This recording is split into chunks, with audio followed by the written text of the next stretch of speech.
কোনো নাম নেই, পদবি নেই, কিন্তু ইতিহাসের প্রতিটা বাঁকে, যুদ্ধের রণক্ষেত্রে, রাজনীতির পর্দার পেছনে তাদের ছায়া দেখা যায়। কখনো তারা দাতা, কখনো পরামর্শদাতা, আর কখনো এক জাতির নিয়তি নির্ধারক। তাদের পরিচয় নেই, তবু চোখ খুললেই চারপাশে ছড়িয়ে আছে তাদের প্রতীক। একটি চোখ, একটি কম্পাস, একটি কোণ। ফ্রিমেসন্স, একটি নাম যা ইতিহাসের অন্ধকারে জ্বলজ্বলে আলোর মতো জেগে থাকে। কিন্তু প্রশ্ন হচ্ছে, আসলে কারা তারা?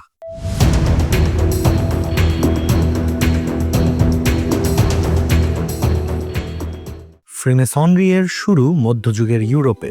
তখন রাজমিস্ত্রিরা তৈরি করত গির্জা আর প্রাসাদ, পাথরের গল্পগাথা মানুষ।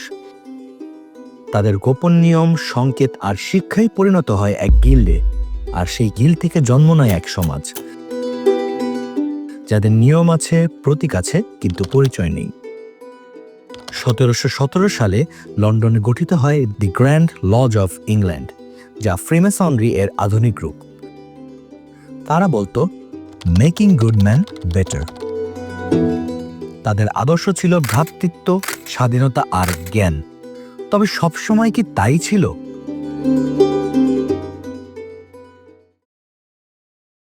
তাদের প্রতীকগুলো আসলে কি বোঝায়? স্কয়ার ও কম্পাস নৈতিক জীবনের গাইডলাইন, জি গড অথবা জিওমেট্রি, আর সেই বিখ্যাত চোখ দি অল সিং আই, যেটা আপনি খুঁজে পাবেন এমনকি $1 নোটেও। বিশ্বজুড়েই সংগঠন ছড়িয়ে পড়েছে। জর্জ ওয়াশিংটন, মোৎসার্ট, চার্চিল অনেকেই ছিলেন ফ্রিমেসন।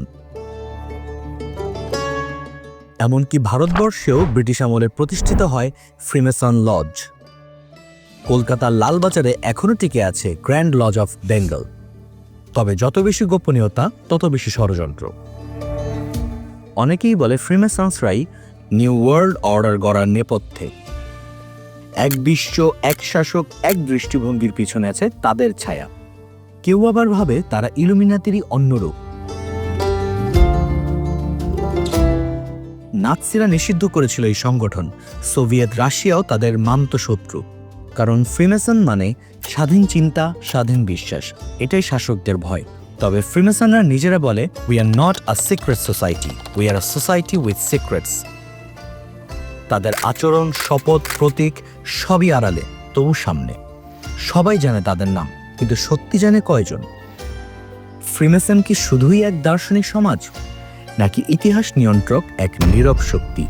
সিদ্ধান্ত আপনার। আমরা শুধু সেই ছায়ার দিকেই আলোর স্পর্শ নিয়ে তাকাই।